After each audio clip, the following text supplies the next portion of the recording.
ዲፑቲ ኢንስፔክተር ዘሪሁን ምትኩ በከፍተኛ ኃላፊነት ላይ ያለ የኬሚካል ባዮሎጂካል ራዲዬሽን ኒውክሌር ዲፓርትመንት መስራች፣ የባዮሎጂካል ሽብር መከላከል የኢንተርፖል የዓለም አቀፍ ፖሊስ ተቋም የኢንተርናሽናል ፖሊስ ኦርጋናይዜሽን ተጠሪ፣ በኢትዮጵያ የመጀመሪያው የፖሎግራፊ ምርመራ ቴክኒክ መስራች እና ባለሙያም በኢትዮጵያ የመጀመሪያው የፖሎግራፊ የምርመራ ቴክኒክ መስራች እንዲሁም ባለሙያ፣ የዲጂታል ፎረንሲክ ባለሙያ፣ የክራይም ሲን ወንጀልን በቦታው በተፈጸመበት ቦታ ሂዶ ወንጀልን የማጣራት ባለሙያ እና በመስኩ ብዙ የሰራ ነው። ይሄንን ባለሙያ አገዛዙን በመቃወም ወይም ደግሞ ከዚህ አገዛዝ ጋር መቆየት ወይም መክረም አግባብነት የለውም በሚል ከአገዛዙ መዳፍ ወጥቷል። አግኝተናል፣ አነጋግረናል፣ ይሄንን ደግሞ አረጋግጠናል። ይህ ሰው ዲፑቲ ኢንስፔክተር ዘሪሁን ምትኩ ምናልባት በፎቶግራፍ ልንመለከተው እንችላለን። የመጣበትን ሁናቴ የሚያሳየውን ክፍል ማለት ነው። በጣም ያንግ ኤንድ ብሪሊያንት አገዛዙ አሁን በቅርቡ ሲፎክርበት የነበረው የኒውክሌር ጉዳይ በተመለከተ ራዲዬሽን፣ የባዮሎጂካል ዌፐን፣ የኬሚካል ጉዳዮች እነዚህም በተመለከተ ባለሙያ የሆነና ቁልፍ ኃላፊነት ይዞ እየተንቀሳቀሰ ያለ የመሰረታቸውን ዲፓርትመንት የመራ ያለ ነው። እንደምትመለከቱት እዚህ ፈረንሳይ አገር የተዘጋጀ የኢንተርፖል ሰሚት ነበረ። እዚያም የባዮሎጂካል ዌፐን ትሬትን በተመለከተ ወይም ሽብርን በተመለከተ ሊያስረዳ ነው የመጣው። ምናልባት በዚህ በምትመለከቱት ፎቶግራፍ ላይ ደግሞ የከፍተኛ ባለስልጣናት የምትመለከቱት የተመስገን ጥሩነህን ታያላችሁ፣ እነ ኮሚሽነር ዘላለምን ታያላችሁ፣ የደህንነት የብሔራዊ መረጃና ደህንነት ምክትል ኃላፊው እነ ሲሳይ ቶላ ታያላችሁ። በኋላ በርካታ ነገሮች የምትመለከቷቸው እነዚህን የዚህ ከፖሎግራፊ ጋር በተያያዘ ሁሉም አካላት ያው ተሰብስበው እንደምታዩት እሱን ይከታተላሉ፣ ያደምጣሉ። ዲፓርትመንቱን የመሰረተ ነው ስንላችሁ ይሄ ያንግ ብሪሊያንት እና ከፍተኛ ቁልፍ ሚና እየተጫወተላቸው የነበረ ነገር ግን ምን አይነት ወንጀል በአገሪቷ ውስጥም ሲሰራ እንደቆየ ወይም እየተሰራ እንደሆነ በበቂ ሁኔታ መረጃዎች ያሉት ነው። ይሄ ሰው አገዛዙ ምን ያህል ወንጀል እየሰራ እንደሆነ ቀደም ሲል እንዳይነገርኳችሁ እያጋለጠ ነው የሚገኘው። የኢንተርፖል ሰሚት የተዘጋጀው ፈረንሳይ ነው። በፈረንሳይ የተዘጋጀው ኢንተርፖል ሰሚት ከጨረሰ በኋላ ወደ ጀርመን በማቅናት በጀርመን ላለመመለስ ወስኖ እጅ መስጠቱን እና ጀርመን መዳረሻውን ማድረጉን እና ዳግመኛም ወደዚህ ወንጀለኛ ስርዓት ፊቱን እንደማያዞር መግለጹን በራሳችን አረጋግጠናል። ይህንን ካልን ወደ ማስረጃዎቹ እናልፋለን። እንግዲህ እነ ተመስገን ጥሩነህ እና አብይ አህመድ መመኪያ አድርገውት የነበረ ወጣት ነው ካለው እውቀት ካለው ግንዛቤ የተነሳ። እናም እንዳልኳችሁ ለኢንተርፖል ተጠሪ በኢትዮጵያ በኩል ከባዮሎጂካል ዌፐን ጋር ያይዘው ተጠሪ ያደረጉት ነው። የመሰረታቸውን ዲፓርትመንት እየመራ ያለ ነው። የፖሎግራፊ መሳሪያውን ምንድነው መጠቀም ፕሮፌሽኑ ነው። በዛ ዲፓርትመንቱን መስርቶ ነው እሱን ሲሰራ የቆየው። በእነዚህ ኃላፊነቶች ላይ የቆየው ይሄ ያንግ ብሪሊያንት ያገዛዙ ቁልፍ ሰው በወንጀል እንቅስቃሴ ጉዳይ ላይ፣ በዘረፋ ጉዳይ ላይ፣ ከድራግ ጋር በተያያዘ ከህገወጥ የሰው ዝውውር ጋር በተያያዘ የወንጀል ምርመራ የሚባለው ተቋም እንዴት ባለ ወንጀል ውስጥ የተዘፈቀ ተቋም እንደሆነ በዝርዝር መረጃዎች ያመለክታሉ። ማስረጃዎችም ያንን ያሳያሉ። ያው የምትመለከቱት አንደኛው ተመስገን ጥሩነህ ነው። ሌላው ኮሚሽነር ዘላለም መንግስቴ፣ ሌሎችም አካላት የሚገኙበት ነው። ዛሬ በአገዛዙ ቤት ጭንቅ ነው፣ ለቅሶ ነው፣ መንፈራፈር ነው። ከዛ እንግዲህ እንደምታውቁት ልክ አገዛዙን ተጠይፈው በቃኝ ብለዋቸው ሲወጡ ያንን ከጀርባቸው ማዕት ስም ወደ ማውጣት ይሄዳሉ ወይ ያጣጥላሉ። ሁሌም የሚያደርጉት መጀመሪያ ዝም ይላሉ፣ ድምጽ ያጠፋሉ። ከዚያ ነገሩ እየበረታባቸው ሲሄድ ማጣጣል ይጀምራሉ። ከዚያ ቀጥሎ ደግሞ የሆነ ወንጀል ይለጥፉና እንዲህ አድርጎ እንዲህ ሰርቶ ምናምን ብለው ለማጣጣል ጥረት ያደርጋሉ። አንዱም ነገር ሊሳካ አይችልም።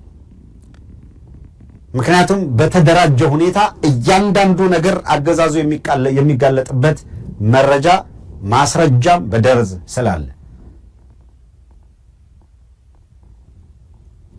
ምን አይነት ወንጀሎች በአገዛዙ በኩል ይፈጸማሉ፣ እነማን በዚህ ኔትወርክ ውስጥ አሉ የሚለውን በሃይላይት በቀዳሚነት ለማየት እንዲመቻችሁ የምናደርገው አሁን መጀመሪያ በኔትወርክ ውስጥ እነማን አሉ የሚለውን ግልጽ ምስል እንዲሰጠን የመረጃውንም ጥንካሬ በአግባቡ እንድትገመግሙት እንድትመረምሩት እንዲያስችላችሁ ወደፊት የሚቀርቡ በየዲፓርትመንቱ ይሄ የወንጀለኛ ቡድን የሚያደርገውን እንቅስቃሴ እንዴት ብትንትን ተደርጎ ሊጋለጥ እንደሚችል በዝርዝር እናነሳላችኋለን።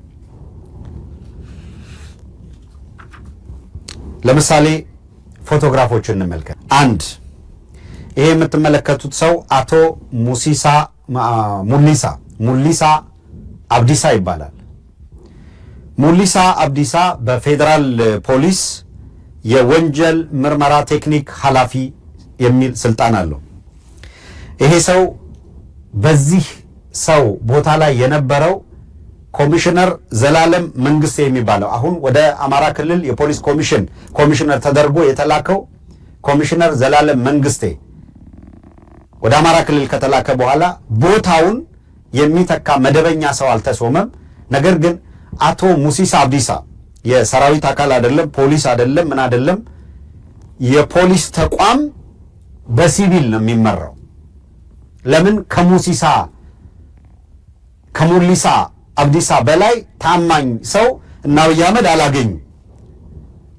ስለዚህ ዘላለም መንግስቴ በተነሳበት ቦታ ላይ አቶ ሙሊሳ አብዲሳ ዘላለም ከተነሳበት ጀምሮ ላለፉት 5-6 ወራት ኃላፊነቱን በመቀበል በዛ ዲፓርትመንት ውስጥ የወንጀል ኔትወርኩን ተቀላቅለው ስራቸውን ቀጥለዋል።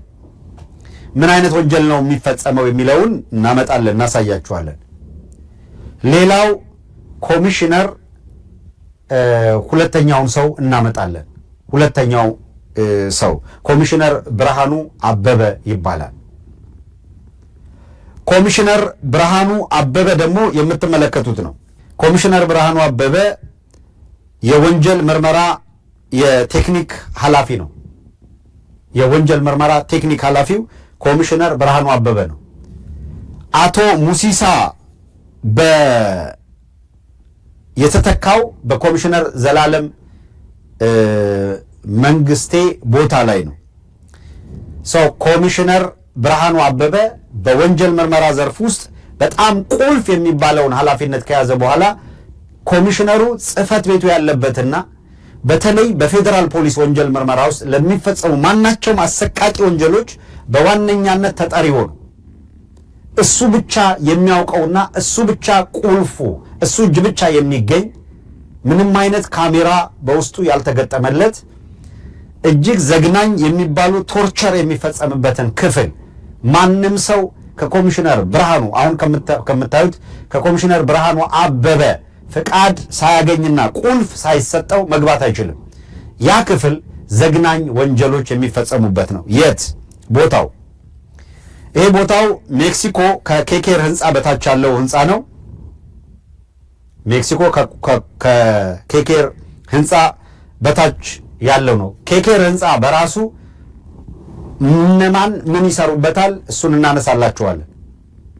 መጀመሪያ የወንጀሉ ድርጊት ውስጥ መረብ ውስጥ ያሉት አካላት እነማን ናቸው የሚለውን ከተረዳችሁ በኋላ የአገዛዙን የመንግስት ስልጣን የሚል ኃላፊነት ይዘው ሲያበቁ እንዴት በወንጀል እንቅስቃሴ ውስጥ ገቡ የሚለው ነው። እንዴት ይጠቀሙበታል ተቋሙ። ሌላው ትላንት ቃል የገባነውና አንድ ያላችሁ ነገር ቢኖር በየትኛውም የሚዲያ እንቅስቃሴ ውስጥ ሲሳይ ቶላን አታዩትም። ሲሳይ ቶላ ጌታቸው አሰፋን መሆን የሚፈልግ ነው። ሲሳይ ቶላ ጌታቸው አሰፋን መሆን የሚፈልግ ነው። የአስገዳጅ ሁኔታዎች ኖረው አንድ መድረክ ላይ ከተገኘ በተገኘበት መድረክ የተነሳ ፎቶግራፍ እንዲጠፋ ያደርጋል። እዚያው ቪዲዮዎች በሙሉ እንዲጠፉ ያደርጋል። ይሄ ሰው ሲሳይ ቶላ ይባላል። ይሄንን የምትመለከቱትን ፎቶግራፍ እንደተነሳ ስላወቀ ሙሉውን ይሄ ክሮፕ ተደርጎ ከተዘጋጀው ውጭ ያለውን ፎቶግራፍ ብታዩት አጠገቡ ያለው ጌዲዮን ጢሞቴዎስ ነው። አጠገቡ ያለው ጌዲዮን ጢሞቴዎስ ነው። ሲሳይ ቶላ በአሁኑ ወቅት የብሔራዊ መረጃና ደህንነት ምክትል ኃላፊ የአገር ውስጥ ደህንነት ዳይሬክተር ነው። የአገር ውስጥ ደህንነት የሚባለውን ተቋም በዋነኛነት የሚመራው ይሄው ሰው ነው። ሲሳይ ቶላ የደህንነት ተቋሙን በዋነኛነት ሬድዋን ሲምቦል ነው አድራጊ ፈጣሪ ሲሆን ከሲሳይ ቶላ በላይ ያለው በቀጥታ የአብይ አህመድ ጉዳይ አስፈጻሚ ከዚህ በፊት ያነሳንላችሁ ነው። የጅማው ጁንታ መሪ ነው በበላይነት ያለው። ከሱ ውጪ ማንም ሰው ከሲሳይ ቶላ በላይ አይደለም። ሲሳይ ቶላ ከዚያኛው ሰው ትዕዛዝ መቀበል፣ አብሮ መስራት፣ ሪፖርት ማድረግ ግዴታ አለበት። ብሔራዊ መረጃና ደህንነት ግን በሲሳይ ቶላ መዳፍ ላይ ያለ ነው እና ሲሳይ ቶላ እንደ ጌታቸው አሰፋንም ሬድዋን ሁሴን እንደምታውቁት ኤቭሪዌር አለ። ሲምቦል ነው፣ ችግር የለም። ለጊዜው ተቀመጥን የተባለው ዋነኛ የደህንነት ስራውን የሚሰራው ሰው ግን ሲሳይ ቶላ ነው። ወጉ አልቀረም። እንደ ጌታቸው አሰፋ ፎቶ እያስጠፋ ቪዲዮ እያስጠፋ ራሱን ለመሰወር ጥረት የሚያደርግ ነው። ግን ብዙ ርቀት አልሄደም። እነ ጌታቸው አሰፋ ዛሬም ድረስ አለ ተብሎ የሚወጡ ፎቶቸው አጠራጣሪ ፎቶ። ሲሳይ ቶላ ግን ብዙ ርቀት አልዘለቀም። ይሄንን ፎቶግራፍ አስጠፍቶት ነበረ። እንደገና አስጠፍቶ ዴሊት እንዲሆን ያደረገው እንደገና ሪፕሌስ እንዲሆን ባለሙያዎች መስራት የሚገባቸውን ሰርተው እሱ ቆሞ ስለነበረ ያስጠፋው ፎቶግራፉ እንዲገኝ ሆኗል። ማን ነው ሲሳይ ቶላ የሚለው እንዲታወቅ ነው። ሌላ ሰው አለ እንደዚሁ የሲሳይ ቶላ እንዳልኳቸው የብሔራዊ መረጃና ደህንነት ነው። ሌላኛው ኮማንደር ብርሃኑ ምትኬ ሌላኛው ሰው ነው። የምትመለከቱት ሰው ነው። እነዚህ ጠቅላላ በወንጀል እንቅስቃሴ ውስጥ የራሳቸውን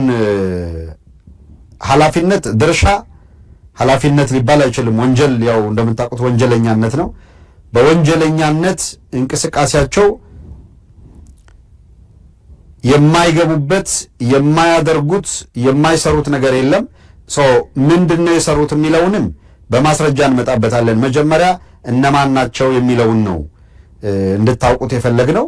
ነገር ግን እነዚህ ሰዎች እነማን ናቸው ከሚለው ቀጥሎ ማስረጃዎቹ እየቀረቡ ምን አይነት የወንጀል ድርጊት ውስጥ እነማን በምን ደረጃ ተሳተፉ የሚለውንም እያነሳን እንሄዳለን።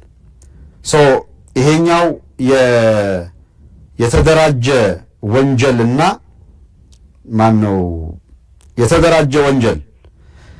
የተደራጀ ልዩ የወንጀል ምርመራ መምሪያ ኃላፊ ነው ስልጣኑ።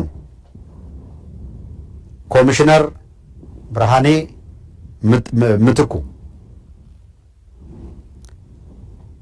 የተደራጀና ልዩ የወንጀል ምርመራ ኃላፊ።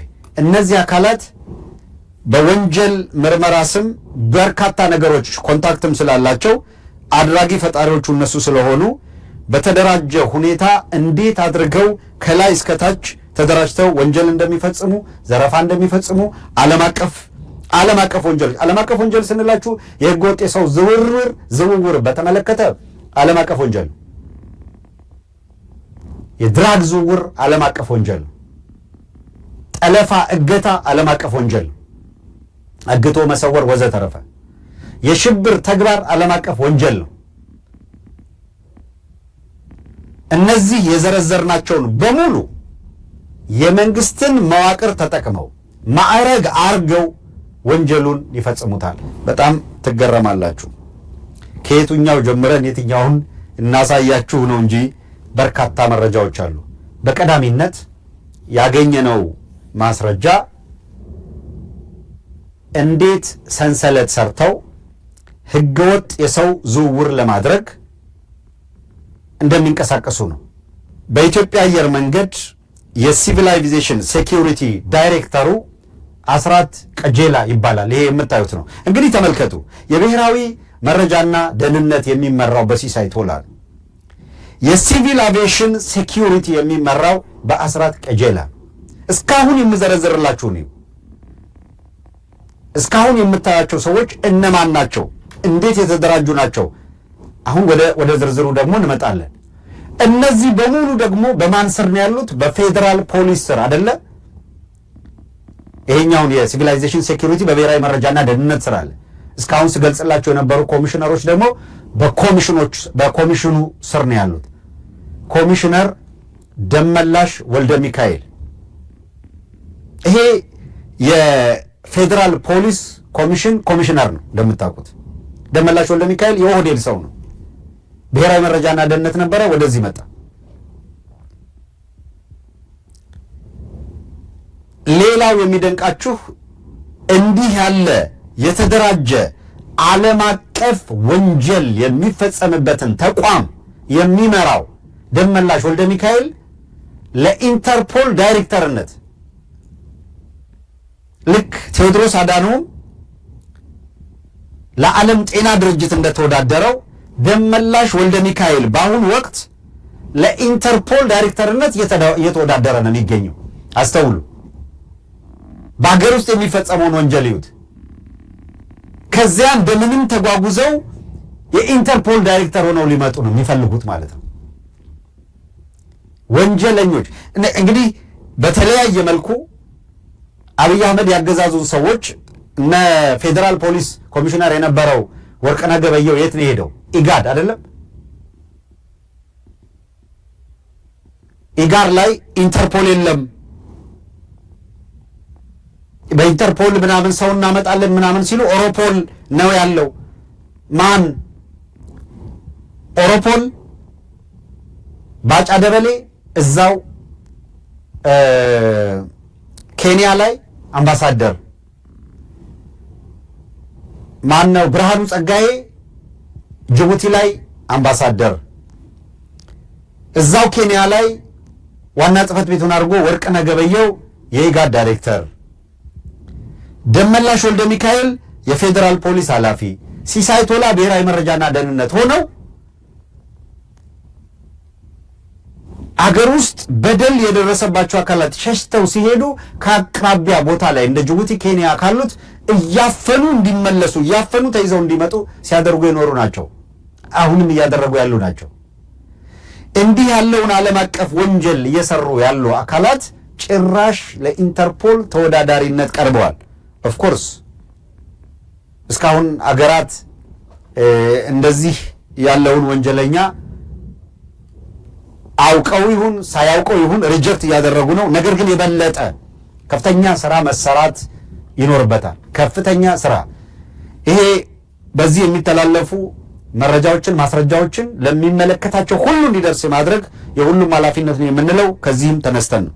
አገሪቱ ላይ በየብስ የሚደረገው እንቅስቃሴ ጤናማ ያልሆነ ሰላሙ ያልተጠበቀ በሆነበት ነባራዊ ሁኔታ ውስጥ ነው እንግዲህ አብይ አህመድ ይሄንን ማረጋጋት ያልቻለ ደካማ መሪ ባህርን አመጣለው የባህር በር አመጣለው እያለ የሚያወራው በአጠቃላይ ስልጣኑን ለማቆየት ወይ ደግሞ የኢትዮጵያውያንን ስስ ልብ ለማግኘት የሚያደርገው መፍጨርጨር ካልሆነ በስተቀር አብይ አህመድ ኢትዮጵያዊ ብሔርተኛም አይደለም። በአጠቃላይ ለኢትዮጵያም ቀናኢ ፍላጎት ያለው ሰው ነው ማለት አይቻልም። በዚህ መሃል የሆነ ነገር ቢሳካለት የግሉ ሌጋሲ እንዲኖረው ወይ ቀይ ባህር ላይ በጀልባ ተንሸራሽሮ እሱ ቪዲዮ ቀርጾ ለማሳየት እና ራሱን ለማስደሰት ምኞት ሊኖረው ይችላል። በጥቅሉ ግን ለኢትዮጵያ ብሔራዊ ስሜት የሚያስብ አይደለም። በበርካታ አካባቢዎች የኢትዮጵያ ዳር ድንበር ተደፍሮ ቴሪቶሪያል ኢንቴግሪቲዋ በዛ ደረጃ ተደፍሮ ባለበት ሁኔታ ውስጥ ነው እንግዲህ ስለ ቀይ ባህር እያወራ ያለው።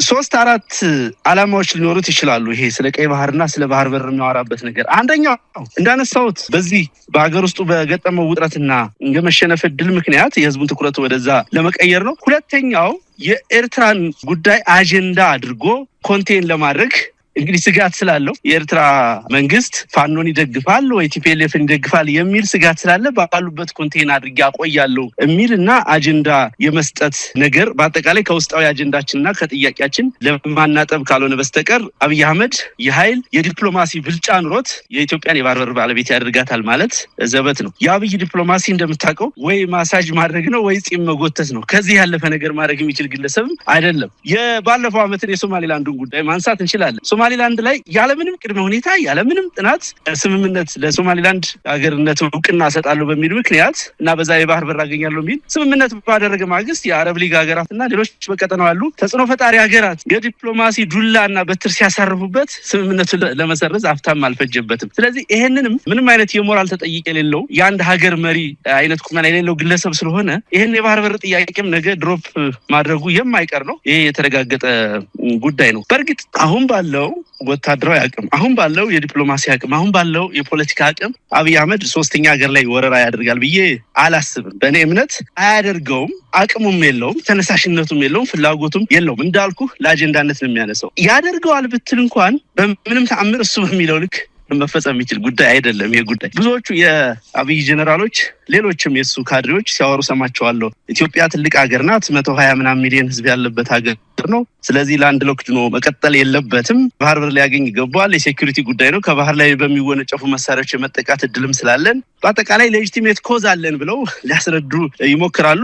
እሱም የሚኩራራበት የቴክኖሎጂ ብልጫ አለኝ የሚለው ነገር አለው። እንደ እውነት ለመናገር የቴክኖሎጂ ብልጫ እንዲህ አይነት ጉዳዮችን በእጅ ይዞ ለማቆየት የሚቻል አይደለም። ለአንድ ቀን ባህር በሩ በር ላይ ብትደርስ እንኳን ለአንድ ቀን አሰብ ብትደርስ እንኳን ስንት ጊዜ እዛ ሬዚስት አድርገህ መቆየት ትችላለህ የሚለውን ማሰብ አይፈልጉም እነዚህ የፖለቲካ ደናቁርት ስለሆኑ። እሱ ብቻ አይደለም፣ የህዝብ ቅቡልነት ከሌለህ በቀጠናው ወይ በምትሰፍርበት ቦታ ላይ ያለውን ማህበረሰብ መያዝ ማትችል፣ ልቡን ማግኘት ማትችል ከሆነ የተረጋጋ ቴሪቶሪ ተቆጣጥረህ መቆየት የምትችልበት ሁኔታ የለም። ከዛ ባሻገር ቅድም እንዳነሳሁት ልክ እንደ ሶማሌላንዱ የሚደርስበትን የዲፕሎማሲ ጫና እንዴት እቋቋመዋለሁ ብሎ እንኳን ዲዛይን ያደረገ ግለሰብ አይደለም።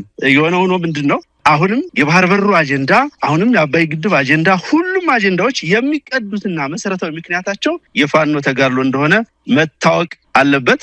ይሄ ትግል በጠነከረ ቁጥር፣ ይሄ ትግል ለውጥ እያመጣ የአብይን ወንበር በነቀነቀ ቁጥር እንደነኛ አይነት አዳዲስ አጀንዳዎችን እየፈበረከ ልክ ሀገራዊ ስሜት ያለው ልክ ኢትዮጵያዊ ብሔርተኛ መስሎ ለመታየት ነው ጥረት የሚያደርገው እያደረገ ያለው። እውነታው ግን አብይ አህመድ በፖለቲካውም በዲፕሎማሲውም በሚሊተሪውም ቁልቁል እየወረደ ያለ ግለሰብ ስለሆነ ይሄን ነገር አይሞክረውምም አያሳካውምም ብዬ ነው ማምነው። አብይን ይዞ ግድብ፣ አብይን ይዞ ወደብ ምን ያህል ሊያዋጣ ይችላል? ምን ያህል ሀገር ባጣንበት፣ ኢትዮጵያውያን በእኩልነት መኖር በማይችሉበት፣ አዲስ አበባ የጥቂቶች ብቻ እንድትሆን እየተደረገ ባለበት በዚህ ወቅት ላይ ወደብና ግድብ ተገኘ ተብሎ እንደው ይህንን አገዛዝ እድሜ እንዲያገኝ እየተደረገ ያለው የሌሎች አካላት እንቅስቃሴ እንዴት ታዘብከው? እንዴት እያየኸው ነው? ጥሩ ጥያቄ ያነሳው መሳይ። እንግዲህ በተለይ በርካታ የአማራ ሊቃን እንደው ከነሱ አንጻር ባነሳ ደስ ይለኛል። ለረጅም ጊዜ በእንዲህ አይነት የግብዝነት መንገድ ራሳቸውንም ህዝባቸውንም ለአደጋ ሲያጋልጡ ቆይተዋል። አብይ አህመድ አይደለም ቀይ ባህር ላይ ደርሶ ያንን ትልቅ ስትራቴጂክ የሆነ ጉዳይ በአጠቃላይ አሁን ባለው ዓለም አቀፋዊ ሁኔታ በእርግጥ አብይ የሚያወራው ነገር አለው። አይ ይሄ ዘመን የኃይል ዘመን ነው፣ ሩሲያ ዩክሬንን ወራ ይዛለች፣ እስራኤል ጋዛን ይዛለች፣ የሆነ ሀገር የሆነውን ይዟል፣ ስለዚህ ዓለም በኃይል የሚመራበት ወቅት ላይ ስለሆነ ይህን እናደርጋለን ብሎ ነው ለጀኔራሎቹ ኦሪየንት ሲያደርግ የነበረው። ቅድም ለማንሳት ሞክሬያለሁ። ፖለቲካዊ ቅቡልነት ከሌለ፣ ሌጂቲሜት ኮዝ ከሌለ የፈለገ ሀያልነት ቢኖር ያንን ማከናወን የሚቻልበት ሁኔታ የለም። አሜሪካ ከሶማሊያ ወጣለች እኮ፣ አሜሪካ ከአፍጋኒስታን ወጣለች እኮ። የኃይል ብልጫ አልኖራት ብሎ አይደለም። በዛ ቦታ ያለውን ማህበረሰብ ወይም የፖለቲካ ፍላጎት ማሳካት ባለመቻሉ የተፈጠረ ነገር ይመስለኛል። አንድ ይሄንን አለመረዳት ፖለቲካዊ የሆነ አስተሳሰብ ነው። ሁለተኛ በጣም ኔቪቲ የሚባል ይሄ በጣም ግብዝ የመሆን የሌለን ነገር ያለ መስሎ መመኘት።